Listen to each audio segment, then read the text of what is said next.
Hello there, everybody. This is Lucas Hahn with the next edition of 5 Minutes of Lean. So this particular topic, we're going to be talking about time and task management using some Lean visual management and other tools and principles to help you achieve that. So got to start off with some keys. I think as you're developing some sort of time management system, you got to make sure that it's going to drive the proper behavior, the desired behavior. So as you're building it, think about what you want to accomplish. If it's, lower level of stress, better time management, maybe you're missing tasks that need to get completed.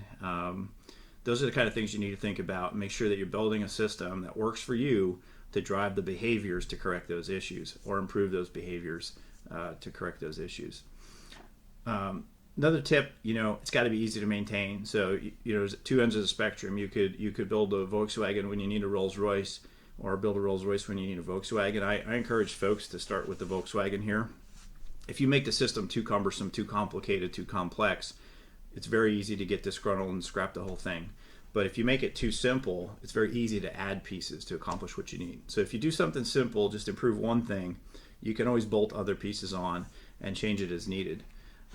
Just also encourage people to build a system that gives you some data. So whatever that goal is you're trying to achieve, if it's lowering your stress level or improving your time management, make sure it's collecting some data for you to help get you some measurement so that it's doing what it needs to do and you're making the adjustments that you need to make. As far as my experience here, this really hits home. Change the thing as needed. If it's not working, it's not getting done what you need it done, it's too much effort, not enough value, go ahead and make those adjustments, get it changed to make it work for you. Learn from others. If somebody else is using something that you think would help you, go ahead and apply it. I think probably 90% of my content of the systems that I use I learned from somebody else. So it's just a culmination of compiling everything I learned from other people, what was working for them, and applying it to what I needed. Another thing to think about here, you might need more than one system. I have multiple systems, and I'm going to go through some samples here. So you may need a system for at work, you may need a system for at home, you may need a system that's very specific to certain tasks that are happening at work, or things like that. So don't be afraid to have more than one system.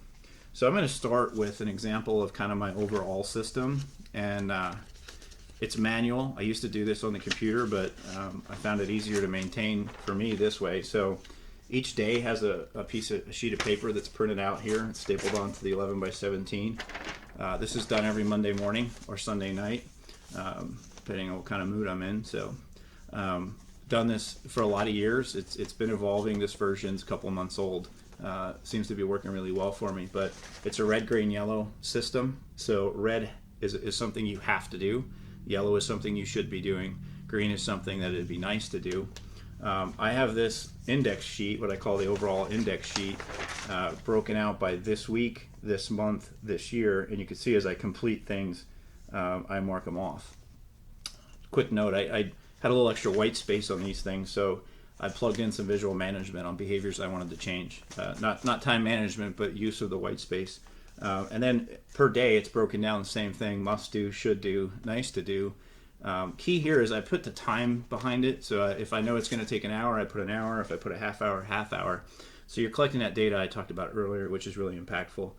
Going through this process really taught me a lot.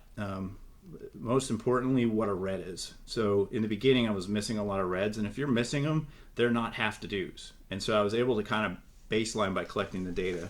I do at the end save these till the end of the month. At the end of the month, I do a recap and I chart how many reds I missed, how many yellows I missed, how many greens I missed, things like that, so I can constantly be adjusting. And then I write a quick narrative about the month and maybe explain why I missed things so I can make the adjustments. Next thing I want to show a little more granular. So I was really struggling with my mornings, wanting to get more done before I left for work, so I used this system. So this is a whiteboard. It's actually an old pay calendar. Backside Works is a great whiteboard. So I put 15-minute lines in here, and then I was plugging and playing things in here with a dry erase marker until I got what I wanted. So another tool is Kelly Braun in GIS used this tool, and it hung on her workspace, and it's 1, 2, 3 instead of red, yellow, green, but same kind of priority concept.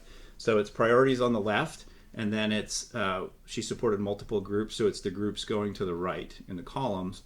But the other thing she did that I thought was unique and why I wanted to share it is the sticky notes you'll see here are all different colors. They represent different systems that she's in, which I think is very helpful and definitely helped her. So That kind of stems off of, another suggestion I'll make. You can read a book by David Allen called Getting Things Done. Exceptional book. If you're part of my book club, you would have seen it. It was one of my write-ups. If you're not a reader, there's plenty of YouTube videos out there. David Allen, Getting Things Done, he's got some really good tips. And it talks about, environment and focus and time as being components that help you manage the system. So I'm going to wrap up here with one more thing, but we're going to kind of go mobile for this one. So it's where I leveraged more of the David Allen kind of focus things. And so I'm going to end this with showing you an example of that. Okay, so for the end here, we've gone mobile here to my home gym. I want to share a tool that I've applied here that I think could be helpful for some folks. So what I found out is, maybe I scheduled a half hour to work out or an hour to work out. I used to plug in there, exactly what workout I was going to do. And what I found is, if it was maybe one that was a little more physically challenging, a little more difficult to do, and I wasn't feeling the best, I would just skip my workout for the day because I can't do that today. I just don't feel like it.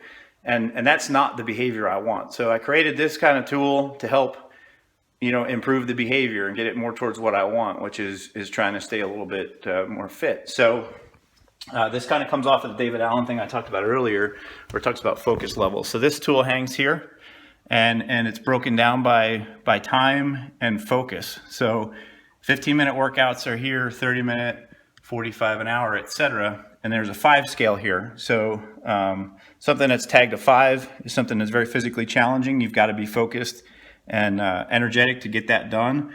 A 1 is super simple. So can kind of handle those any day.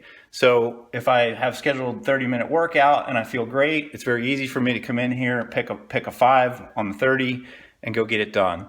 If I have a 30-minute workout scheduled and I don't feel great, I can just come in here and pick a 1 off the 30 and get it done. So another tool that helps, and it's really just to highlight that focus piece. So don't be afraid to use that tool if it helps you, if that's one of your problems and one of the things you need to improve. On my way down here, I also realized I forgot another one that I think would help, and it's one I use when things get really detailed or really hectic, and I leverage Outlook for this. So if I've already got meetings already set in there, I do not duplicate the effort and redo that. I leave it in there, but I use my red, yellow, green system to create those categories. But then I block time. So you'll see I work on reds in a block, I work on yellows in a block. This particular one has the blues listed as well, which a blue box for me was pop-up items. So I used to track data there to understand, on a given day, maybe an hour, hour and a half of stuff pops up. So I created boxes to deal with pop-ups. I faded away from those because when something pops up, I put it in a yellow or green or red category. So the blue doesn't really help me anymore. But I wanted to share that because it did help me get started with what to do with the firefighting and the pop-up stuff. So, want to apologize. This is a 5-minute lean and we're way over, but really struggled to cut content here. I think all of this is important and something I've really used to help shape things and change things for me. So I want to make sure I share it out there. So, give me some feedback if it being long surprises you and disappoints you. Let me know that. If there's things in here that you don't like and didn't add value, you can let me know that as well. Format, anything, always want to do better. But if you do use this and you create a tool that works for you and does the job and gets the behavior you want, please feel free to share that back to me. I think that would be awesome, and I'd really like to learn from the folks out there on how I can be doing things better as well. Thanks.